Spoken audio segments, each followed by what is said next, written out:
Teaching platforms YouTube channel पर आपका स्वागत है। आज हम लोग स्कूल टाइम टेबल का रिपोर्ट कैसे तैयार किया जाता है। अगर आप बीएड स्टूडेंट हैं, अगर आपको फाइल तैयार करना है, रिपोर्ट तैयार करना है और आपको कुछ समझ में नहीं आ रहा है, तो इसमें पूरे ध्यान से आप लोग देखिए, लास्ट तक वीडियो में बने रहें। इसमें हम लोग देखेंगे कि उसमें आपको स्कूल टाइम टेबल कैसे आप तैयार करेंगे और स्कूल टाइम टेबल एक नमूना के तौर पर भी हम लोग देखेंगे कि वो कैसे है। तो इस तरह हमारे वीडियो में आप लास्ट तक बने रहें।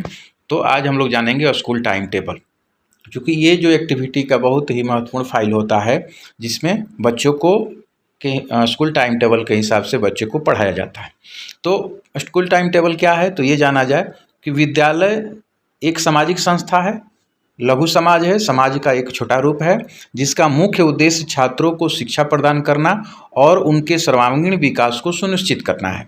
इस उद्देश्य को प्राप्त करने के लिए सभी शैक्षणिक और सह शैक्षणिक गतिविधियों को व्यवस्थित रूप से संचालित करना होता है। तो ये हमारा विद्यालय है। इसी व्यवस्था को बनाए रखने के लिए क्या किया जाता है कि स्कूल टाइम टेबल विद्यालय समय सारणी का निर्माण किया जाता है।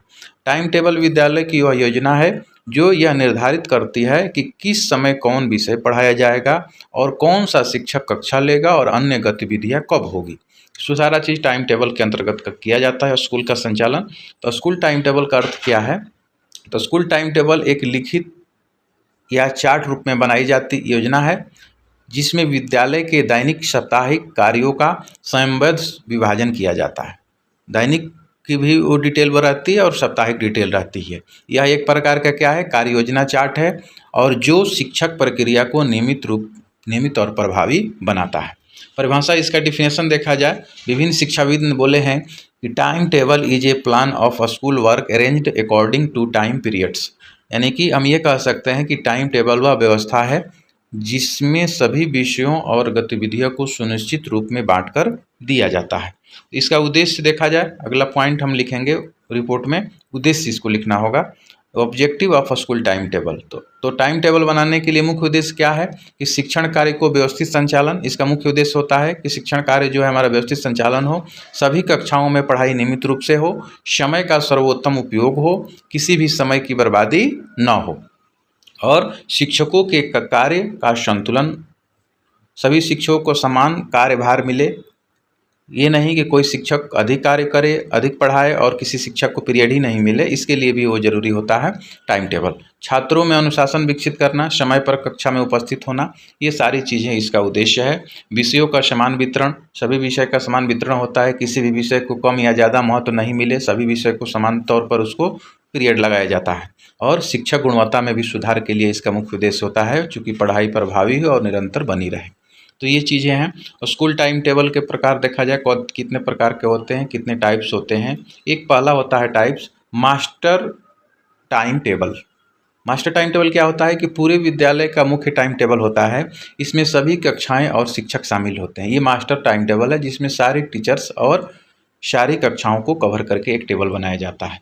दूसरा आपका होता है कि कक्षा time table, class time table. ये एक विशेष कक्षा के लिए बनाया जाता है, एक क्लास के लिए एक टाइम टेबल बनाया जाता है। और नेक्स्ट है आपका शिक्षक टाइम टेबल, यानी कि टीचर टाइम टेबल। इसमें क्या है, किसी शिक्षक के सभी पीरियड्स की जानकारी होती है, ये शिक्षक के लिए बनता है। और एक होता है साप्ताहिक टाइम टेबल, ये पूरे सप्ताह का विवरण होता है। तो ये एक होता है दैनिक टाइम टेबल, ये एक दिन का विस्तृत कार्यक्रम होता है कि आज कौन कौन से कार्य होंगे। टाइम टेबल बनाने का सिद्धांत, प्रिंसिपल्स को देखा जाए, ये अगला पॉइंट में आपको लिखना है। एक अच्छा टाइम टेबल बनाने के लिए निम्नलिखित सिद्धांत अपनाए जाते हैं। क्या होता है, कठिन विषयों को स्थान देना है। गणित और विज्ञान जैसे विषय सुबह में रखे जाते हैं, क्योंकि बच्चे जो हैं माइंड फ्रेश होता है तो वो उस पर अधिक ध्यान दे देते हैं। सरल विषयों का स्थान कहाँ होता है, तो भाषा, कला आदि बीच में या अंतिम समय में इसका टाइम दिया जाता है। निरंतरता से बचाव, ये भी इसका सिद्धांत है, एक ही विषय को लगातार नहीं होना चाहिए। संतुलन सिद्धांत का मतलब ये होता है कि सभी विषयों को समान वितरण होना चाहिए, सारे पीरियड्स बराबर होना चाहिए, सब विषय का समान महत्व देना है। शिक्षक संतुलन होता है किसी शिक्षक पर अधिक भार न पड़े, सारे शिक्षक को बराबर ड्यूटी बांटी जाए। अवकाश का उचित समय, यानी कि ब्रेक सही समय पर दिया जाए। और प्रतिदिन एक ही समय पर दिया जाए, ये निर्माण के लिए होता है। निर्माण की प्रक्रिया क्या होता है कि सबसे पहले आपका चरण होता है, फर्स्ट चरण होता है कि डेटा संग्रह करते हैं कि कक्षा कितनी है, विषय के कौन कौन सा है और शिक्षक कौन कौन सी है, इसको हम लोग डेटा को पहले संग्रह करेंगे। उसके बाद पीरियड निर्धारण करेंगे कि प्रतिदिन कितने पीरियड होंगे। टाइम टेबल बनाने के लिए ध्यान रखना होगा कि पीरियड्स पहले निर्धारण करना होगा। सबसे पहले कक्षा, विषय और शिक्षक की जानकारी लेकर उसके बाद पीरियड कितने होंगे ये तय करना होगा। उसके बाद विषय का वितरण मतलब प्रत्येक विषय को समय देना है कि कितने विषय को कौन कौन टाइम में कितना पीरियड इसको देना है। शिक्षक का आवंटन, ये भी ध्यान देना है कि विषय के अनुसार शिक्षक लगाना है, जिस सब्जेक्ट का शिक्षक है उसी शिक्षक को उस विषय को दिया जाए। अंतिम संशोधन हो जाता है चरण 5 में, जिसमें सभी त्रुटियों को सुधार किया जाता है और 6 में अनुमोदन होता है, जिसमें प्राचार्य द्वारा स्वीकृत साइन मोहर करके पब्लिश कर दिया जाता है। टाइम टेबल से क्या लाभ है? टाइम टेबल से ये लाभ है कि अनुशासन में वृद्धि नेक्स्ट होता है, इसमें समय का भी सदुपयोग होता है और शिक्षण कार्य सरल बनता है, पढ़ाई से में नियमितता आती है, परीक्षा परिणाम बेहतर होते हैं, शिक्षक छात्र समन्वय मजबूत होता है। तो इसके लिए ये लाभ है समय सारणी का। सीमा इसका लिमिटेशन क्या है? तो लिमिटेशन है कभी कभी लचीलापन कम होता है, अचानक परिवर्तन कठिन होता है चूँकि वो पब्लिश हुआ रहता है, कभी सभी परिस्थितियों में पूरी तरह से समायोजित नहीं कर सकता है। शिक्षक अनुपस्थिति में समस्या होती है, अगर उस शिक्षक का पीरियड लगा है और शिक्षक अब्सेंट है तो उसको संचालन करने में समस्या होती है। विद्यालय का क्या महत्व है? तो विद्यालय का संचालन सुचारू रूप से होता है टाइम टेबल से, शिक्षण कार्य व्यवस्थित रहता है, छात्र का ध्यान केंद्रित रहता है, सभी गतिविधियां समय पर होती हैं और विद्यालय की गुणवत्ता बढ़ती है। ये है निष्कर्ष तौर पर हम ये कह सकते हैं कि स्कूल टाइम टेबल जो होता है वो किसी भी विद्यालय का आधारभूत ढांचा होता है, बैकबोन होता है। यह केवल शिक्षण प्रक्रिया को व्यवस्थित नहीं करता है, बल्कि छात्रों को, शिक्षक दोनों को समय प्रबंधन का भी उत्कृष्ट माध्यम है। एक अच्छा टाइम टेबल केवल विद्यालय की सफलता और गुणवत्ता को सुनिश्चित करता है।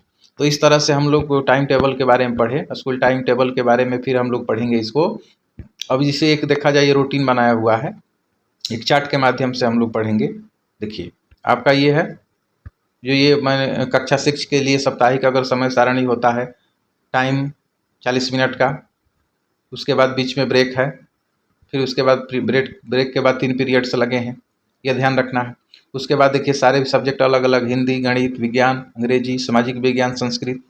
नेक्स्ट डे देखिए इसके अलग हैं, ये मैथ पहले हो गया है, सेकेंड में ये है, फिर अंग्रेजी है, फिर विज्ञान है, फिर गणित है, फिर हिंदी है। तो इस तरह से हम लोग का ये हमारा, तो इस तरह से आपको बनाना है।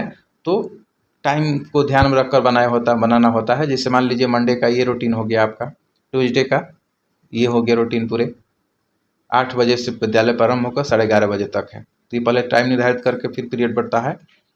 इसमें 5 पीरियड्स बने हैं, एक अवकाश के लिए है, ये बुधवार के लिए है, ये गुरुवार के लिए है, एक शुक्रवार के लिए, शनिवार। ये साप्ताहिक जो है समय सारणी है। तो समय सारणी बनाने के लिए आपको यही सारी प्रक्रिया है कि जो हम लोग पढ़े कि 5 जो टाइम टेबल के 5 प्रकार होते हैं, ये होता है। टाइम टेबल बनाने के लिए क्या होता है कि कठिन विषयों को सुबह में रखा जाता है और आसान विषयों को बीच में, लगातार एक ही विषय न हो, ये ध्यान रखना है। ब्रेक उचित समय पर हो। इस तरह से हम लोग चार्ट के माध्यम से भी हम लोग जाने कि स्कूल टाइम टेबल का हम लोग कैसे प्रयोग करेंगे, क्योंकि टाइम टेबल से क्या होता है, समय का सदुपयोग होता है और सफलता का पहला कदम है। अगर टाइम टेबल स्कूल का सही है तो बच्चे उसके बेहतर करेंगे। तो इसका ये अर्थ है, ये आपका अर्थ है इस चार्ट के माध्यम से। देखिए उद्देश्य है, इसका लाभ है। स्कूल टाइम टेबल के प्रकार हो गया, स्कूल टाइम टेबल बनाने का सिद्धांत, समय सारणी की प्रक्रिया, और ये आपका टाइम टेबल हो गया। उसके बाद ये विद्यालय के लिए क्या महत्व है, इसका समय क्या, सीमाएं क्या है और निष्कर्ष क्या है। तो इस तरह से आज हम लोग स्कूल टाइम टेबल की रिपोर्ट के बारे में पढ़े। ये आपका बीएड के लिए बहुत बेहतर आपका कंटेंट है। आप इसको फाइल में डायरेक्ट लिख सकते हैं, आपको कहीं इधर उधर भटकने की आवश्यकता नहीं है। सारे एक्टिविटी फाइल हम एक एक करके हम आपके यूट्यूब पर पढ़ाएंगे, डाल देंगे। आप लोग वहीं से उसको पढ़ के और अपने फाइल को तैयार कर लेंगे। तब तक के लिए धन्यवाद, थैंक यू।